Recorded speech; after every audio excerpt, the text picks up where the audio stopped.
Machilipatnam పోర్టుపై YCP నేతలు తప్పుడు ప్రచారం చేస్తున్నారని మంత్రి కొల్లు రవీంద్ర ఆగ్రహం.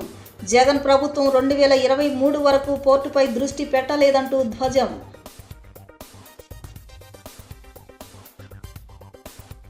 యనమలకుదురు శ్రీ రామలింగేశ్వర స్వామి వారిని సతీ సమేతంగా దర్శించుకున్న ఎంపీ కేశినేని శివనాథ్. ఘన స్వాగతం పలికిన ఆలయ అధికారులు.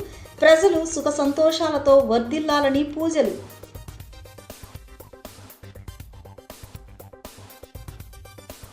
జిల్లాలో పెట్రోల్ డీజిల్ సరఫరాపై కలెక్టరేట్ కంట్రోల్ రూమ్ నుంచి పర్యవేక్షించిన జిల్లా కలెక్టర్ లక్ష్మీష.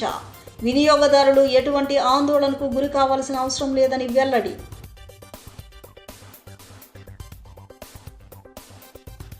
దుర్గమ్మను దర్శించుకున్న ప్రభుత్వ ప్రధాన కార్యదర్శి సాయి ప్రసాద్. ఆలయ మర్యాదలతో స్వాగతం పలికిన అధికారులు.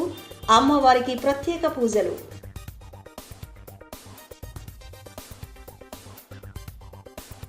కూటమి ప్రభుత్వం ఇంధన కృత్రిమ కొరతను కావాలనే సృష్టించిందన్న వైసీపీ సీనియర్ నేత సజ్జల. పక్క రాష్ట్రాల్లో లేని పెట్రోల్ డీజిల్ కొరత ఏపీలో ఎందుకు వచ్చిందంటూ ధ్వజం.